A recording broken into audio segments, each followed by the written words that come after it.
आप सभी का स्वागत है मेरे यूट्यूब चैनल नो एग्ज़ाम में। आज हम बात करेंगे राजस्थान की कला एवं संस्कृति के बारे में, जिसमें आज हम पढ़ेंगे राजस्थान के लोक देवता। तो वीडियो को शुरू करने से पहले हम आपको राजस्थान के मैप के बारे में थोड़ी बहुत जानकारी देंगे। तो देखिए, अभी तक हमने राजस्थान के मैप के बारे में राजस्थान की सीमाओं को पढ़ लिया, जिसमें हमारी पाकिस्तान के साथ जितनी सीमा लगती है 1070 किलोमीटर की, उसके बारे में बात कर लिया हमने। और बाकी राज्यों के साथ जो सीमा लगती है 4850 किलोमीटर की, उसके बारे में बात कर ली। आज हम बात करेंगे कि राजस्थान के उन जिलों के बारे में जिनकी सीमा राजस्थान के अन्य राज्यों के साथ लगती है, और एक से अधिक राज्यों के साथ। तो जैसे कि आप जानते हैं, हनुमानगढ़ की सीमा पंजाब और हरियाणा के साथ लगती है। और यहाँ पे बात करेंगे हम भरतपुर की सीमा हरियाणा और उत्तर प्रदेश के साथ लगती है। धौलपुर की सीमा उत्तर प्रदेश और मध्य प्रदेश के साथ लगती है। और इधर बात करें नीचे दक्षिण की तरफ, तो हम बात करेंगे बांसवाड़ा की सीमा मध्य प्रदेश और गुजरात के साथ लगती है। और हम बात करेंगे राजस्थान के उन गाँवों के बारे में, उन जगहों के इस बारे में जो एकदम कोने पे लगते हैं। जैसे पश्चिम में सबसे पश्चिमतम बिंदु कौन सा राजस्थान का, पूर्वतम पॉइंट कौन सा है, और उत्तरी पॉइंट कौन सा है, और दक्षिणी पॉइंट कौन सा है। ठीक है, तो हम बात करेंगे सबसे पहले उत्तरी पॉइंट की। उत्तरी पॉइंट पे बात करें तो कोणा गाँव आता है, और दक्षिणी बिंदु पे बात करें तो बोरकुंड गाँव आता है, और पूर्व की बात करें तो सिलाना गाँव आता है, और पश्चिम की बात करें तो कटरा गाँव आता है।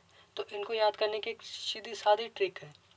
जैसे कि आपको पूछना है कौन है भाई तू, मतलब किसी को पूछे ना कौन है आप, तो कौन पूछ रहे हैं कौन, ठीक है, तो कोणा गाँव। और इसी को अगर दूसरे वर्ड में बोले तो कुण है भाई, राजस्थानी भाषा में बोलते कुण है भाई तू, तो कुण से बोरकुंड, कुंड, ठीक है। तो बोरकुंड हो गया, कोणा गाँव हो गया, बोरकुंड गाँव हो गया। अब इधर बात करें पूर्व की तरफ, तो पूर्व और पश्चिम में दोनों में उल्टा ही है, विलोम एक दूसरे के। एक क्या करता है, सिलने का काम करता है, एक क्या करता है, काटने का काम, ठीक है। तो एक क्या करा, तो सिलाना, और दूसरा है कटरा, तो काटने का काम, ठीक है। यह आपके लिए बहुत आसान होगा याद करने के लिए। और आगे हम बढ़ते हैं, तो हम आज जिन लोक देवता के बारे में बात करेंगे वो है गोगा जी। तो चलिए बिना किसी देरी के साथ हम अपने मुख्य बिंदु पे आते हैं, गोगा जी। ये गोगा जी पंचपीरों में से एक आते हैं। तो हम बात करते हैं गोगा जी के बारे में।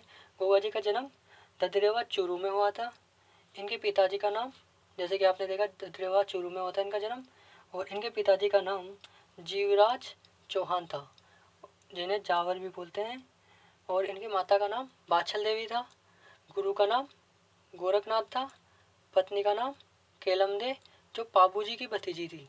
ये आपको बताना चाहिए, पाबू जी की भतीजी का नाम केलम दे था, ठीक है। अब हमें याद करना हो कि इनके माता पिता का नाम क्या है, तो माता पिता का नाम कैसे याद करेंगे, गोगा जी, ठीक है। गो से गाय आता है, तो गाय क्या होती है, एक अच्छा जीव होती है, ठीक है। और गाय के क्या होता है, बछड़ा होता है, तो जीव हो गया जीवराज चौहान, ठीक है। और बछड़े से बाछल देवी, ठीक है। यह आपको याद करने में आसानी होगी, जिससे आप इनके पिताजी और माताजी के बारे में याद रख सकते हैं। केलम दे आपको वैसे ही याद करना होगा, केलम दे, ठीक है। या फिर ऐसे याद कर दीजिए, कलम दीजिए भाई साहब मेरे को हमारी, ठीक है। तो अब आगे बढ़ते हैं हम बिना किसी देरी के साथ। तो हम जानते हैं कि गोगा जी को और किन किन नामों से जाना जाता है। वैसे तो हम जानते हैं गोगा जी पंचपीरों में आते हैं। तो पंचपीरों में हम आगे बात करें तो उपनाम इनके क्या जाने जाते हैं, सांपों के देवता कहा जाता है इन्हें, जाहर पीर कहा जाता है, जीवित पीर कहा जाता है, जिंदा पीर कहा जाता है, गोरक्षक भी कहा जाता है, जैसे कि आप देख पा रहे हैं। कायम खानी मुस्लिम इन्हें अपना पूर्वज मानते हैं। किसान हल जोतते समय गोगा जी की नाम का धागा बांधते हैं, जिसे राखड़ी कहा जाता है। और इनके मंदिर में मिट्टी के घोड़े चढ़ते हैं, ठीक है, चढ़ाए जाते हैं भक्तों के द्वारा। इनके मंदिरों में मिट्टी के घोड़े चढ़ाए जाते हैं। और इनके घोड़ी का नाम, ये घोड़ा नहीं है घोड़ी है, जो भी है घोड़ा घोड़ी जो भी है, नीली घोड़ी थी, ठीक है, ये आपको पता होना चाहिए। और जिसे गोगा बप्पा के नाम से पुकारते थे, ठीक है। और अब हम आगे बात करते हैं कि इन्हें जाहर पीर वगैरह, जिंदा पीर वगैरह क्यों कहा जाता है, उसके बारे में बात करेंगे। जैसे कि आप जानते हैं, मोहम्मद गजनवी जब सोमनाथ मंदिर को लूट के जा रहे थे, तो गोगा जी और उनके परिवार ने उन्हें राजस्थान में रोका था और लूटा था, जिसमें इनके पूरे परिवार की देहांत वो मतलब हत्या हो गई थी, तब इन्होंने कुछ कहा था इनके बारे में। तो आगे बढ़ते हैं हम। महमूद गजनवी से युद्ध करते समय इनका सर ददरेवा में गिरा, जिसे शीर्ष में कहा गया जाता है। मतलब ददरेवा चूरू में जो है वहीं पे इनका सिर गिरा था, जिसलिए उसे शीर्षमेढ़ी कहा गया। और यहाँ पर एक नौलाब बाग भी है, ठीक है, ये आपको पता होना चाहिए। इनका धड़ गोगामेड़ी नोहर हनुमानगढ़ में गिरा, ठीक है, जिसे धुरमेड़ी कहा जाता है, ठीक है। फिरोज शाह द्वारा तुगलक द्वारा इनका मकबरा बनाया गया। प्रवेश द्वार पर बिस्मिल्लाह लिखा है। बाद में गंगा सिंह ने इस मंदिर को नया रूप दिया और मुख्य द्वार पर ओम लिखवा दिया, ठीक है, ये आपको पता होना चाहिए। और इनका मेला भाद्रपद कृष्ण नवमी को ददरेवा में लगता है। जो इनका प्रमुख मंदिर ददरेवा चूरू में है, और इसी भाद्रपद कृष्ण नवमी को गोगा नवमी भी कहा जाता है, ठीक है। और इनका थान क्या होता है, जो पूजा का स्थल होता है। थान क्या होता है, पूजा का स्थल। थान क्या होता है, खेजड़ी का वृक्ष होता है। आपको पता होना चाहिए, एग्जाम में पूछ सकता है कि गोगा जी का थान क्या है, कौन सा वृक्ष को कहा जाता है, तो आपको ये बताना चाहिए खेजड़ी का वृक्ष होता है। प्रतीक चिन्ह होता है सर्प, ठीक है, ये आपको जरूर से याद होना चाहिए। गोगा जी की पूजा करते समय प्रयुक्त नगाड़ा ढोल को माठ कहा जाता है। इनके अन्य प्रमुख मंदिर कहाँ कहाँ पे सबसे प्रमुख तो ये ददरेवा चूरू में हो गया। दूसरा मंदिर धुरमेड़ी हनुमानगढ़ में हो गया। और उसके अलावा दो प्रमुख मंदिरों के अलावा जो अन्य प्रमुख मंदिर है वो सांचौर जालौर में, जहाँ पे गोगा जी की ओलड़ी कहा जाता है, ठीक है, मंदिर को ही। तो झोपड़ी ओलड़ी को झोपड़ी होती है वो, ठीक है, झोपड़ी के नाम से जाना जाता है। अब हम आपके बारे में कुछ बताना चाह रहे थे इसमें कि मोहम्मद गजनवी से जब युद्ध हुआ तो इनके परिवार के पूरे सभी सदस्य मारे गए थे इस युद्ध में। तब इन्होंने बाबूजी को जाहर पीर के नाम की उपाधि दी, मतलब जमीन पर जिंदा देवता के नाम से, ठीक है। तो अब हम आगे बढ़ते हैं। आगे हम बात करेंगे कुछ अन्य जानकारियाँ जो आपके एग्जाम के लिए बहुत महत्वपूर्ण होगी। तो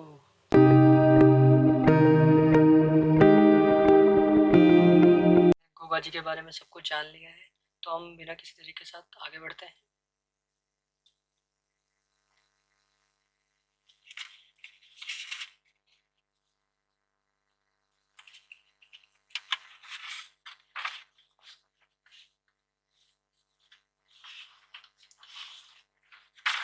आज हम एक्स्ट्रा जानकारी में एक जिले के बारे में डिस्कस करेंगे, जो है चूरू। जैसा कि आप सब जानते हैं, राजस्थान के मैप में आपको मैं बता दूं चूरू जिला कहाँ स्थित है। तो जैसा कि आप सब देख सकते हैं, चूरू राजस्थान के उत्तर की तरफ आता है, जिसकी सीमा झुंझुनू, सीकर, नागौर, बीकानेर और हनुमानगढ़ के साथ लगती है, ठीक है। और इसकी हरियाणा राज्य के साथ भी सीमा लगती है, और हरियाणा की राजस्थान के साथ कितनी सीमा लगती है, 1262 किलोमीटर, ठीक है। तो आगे बढ़ते हैं, हम जानते हैं चूरू जिले के बारे में कुछ महत्वपूर्ण जानकारियाँ जो आपके एग्जाम पॉइंट ऑफ व्यू से महत्वपूर्ण हो सकती है। तो जैसा कि आप सब जानते हैं, चूरू का नाम चूहरू नाम के जाट व्यक्ति के नाम पर रखा गया था। और यहाँ पे कुछ हवेलियाँ जो महत्वपूर्ण है, जो एग्जाम में पूछी जाती है। तो मालजी कोठारी की हवेली 6 मंजिला सुराणा हवेली, जिसमें 1100 खिड़कियाँ व दरवाजे हैं, ठीक है। और 8 खम्भों की छतरी है। ये याद रखिएगा, 8 खम्भों की छतरी कहाँ पे, यहाँ पे चूरू में। लेकिन और भी है छतरियाँ जो 8 खम्भे की है, लेकिन यहाँ पे चूरू में नहीं, वो कहीं और है, वो फेमस है। तो आपको ये याद होना चाहिए, 8 खम्भों की छतरी। और रामविलास गोयनका की हवेली, ये चूरू में है। मंत्रियों की मोटी हवेली चूरू में स्थित है, जैसा कि आप सब जानते हैं। गंगा जी का मठ चूरू में है। राजस्थान राज्य में सबसे कम वन क्षेत्र चूरू का ही पड़ता है, क्योंकि यहाँ पे रेगिस्तान ज़्यादा है और पेड़ पौधे बहुत कम है, और यहाँ पे कोई नदी भी नहीं है। यहाँ कोई नदी प्रवाहित नहीं होती है, जैसा कि आप सब जानते हैं। यहाँ का प्रमुख मंदिर, जैसे कि आप सब जानेंगे कि सालासर बालाजी का प्रमुख मंदिर है, जो सालासर में ही है। और यहाँ पे दाढ़ी मूंछ वाले तथा माथे पर तिलक वाले हनुमान जी है। और ये पूरे भारत में एकमात्र ऐसा मंदिर है जहाँ पे हनुमान जी की दाढ़ी मूंछ है तथा माथे पर तिलक है, ठीक है। ये बहुत महत्वपूर्ण बिंदु है कि ये पूरे भारत में एकमात्र है। ये पूछा जा सकता है कि सालासर बालाजी का मंदिर कहाँ है, चूरू में, आपको पता होना चाहिए। और यहाँ पर एक जाल का पेड़ है, जिसपे लोग अपनी मनोकामनाएं पूरी करने के लिए धागा वगैरह बांधते हैं। तो जिससे इस पेड़ को क्या कहा जाता है, जिसे सिद्ध हनुमान पीठ कहते हैं, सब जानते हैं। ये महत्वपूर्ण है कि सिद्ध हनुमान पीठ क्या है, ये पूछ सकता है एग्जाम में। और साहबा का गुरुद्वारा, सावा का गुरुद्वारा, ये भी इम्पोर्टेंट है, चूरू में स्थित है सावा का गुरुद्वारा। तिरुपति बालाजी, ये सुजानगढ़ में, ये ना वेंकटेश्वर तिरुपति बालाजी जो मंदिर है ना, उसका हूबहू बनाया गया है और ये 75 फीट ऊंचा है। आपको ये पता होना चाहिए। तिरुपति बालाजी राजस्थान में कहाँ पे मंदिर है इनका? तिरुपति बालाजी का मंदिर है सुजानगढ़ में, ठीक है, सुजानगढ़ चूरू में। और यहाँ पे सागर सिंधी मंदिर भी स्थित है, जो स्थापत्य कला व कांच की जड़ाई के लिए प्रसिद्ध है। इसकी सागर सिद्धि जो मंदिर है, इसकी स्थापत्य कला और कांच की जो जड़ाई है इस मंदिर की, वो बहुत उम्दा है और इसके लिए ये बहुत प्रसिद्ध है राजस्थान में। और आपको पता होना चाहिए दूध व खारा, दूध है व खारा किसान आंदोलन, इसने भी अपनी अपनी बहुत साख जमाई राजस्थान में। ये बहुत इंपॉर्टेंट किसान आंदोलन था। ये आपको बताना चाहिए। दूध व खारा किसान आंदोलन का संबंध किस जिले से है? तो आपको बताना चाहिए चूरू से। किस क्षेत्र से है? शेखावाटी क्षेत्र से, ये आपको पता होना चाहिए। और जैसा कि आप जानते हैं, नाहटा संग्रहालय ये सरदार शहर में है। आपको ये पता होना चाहिए कुछ शहरों के नाम, जैसे सुजानगढ़ शहर कहाँ पड़ता है? चूरू में। सरदार शहर कहाँ? चूरू में, आपको पता होने चाहिए। सालासर कहाँ पड़ता है? चूरू में। और यहाँ पे एक प्रमुख बहुत प्रसिद्ध व्यक्ति थे, मालचंद जागीर, जो चंदन की लकड़ी पर कला उत्कीर्ण करने के लिए प्रसिद्ध है और इन्हें राष्ट्रपति द्वारा सम्मानित भी किया जा चुका है। मालचंद जहांगीर, आपको पता होना चाहिए। एग्जामिनर पूछ सकता है कि मालचंद जहांगीर कौन है, ठीक है। और इनका संबंध किससे, मतलब कला मतलब लकड़ी की चीज लकड़ी पर आकृति उत्कीर्ण करने के लिए ये प्रसिद्ध व्यक्ति है, ठीक है। ये आपको पता होना चाहिए, एग्जाम में बहुत इंपॉर्टेंट है ये। आगे जानते हैं, लोक संस्कृति शोध संस्थान, यह नगर श्री चूरू में है। आपको पता होना चाहिए, एग्जाम में पूछ लेगा लोक संस्कृति शोध संस्थान कहाँ है? नगर श्री चूरू में।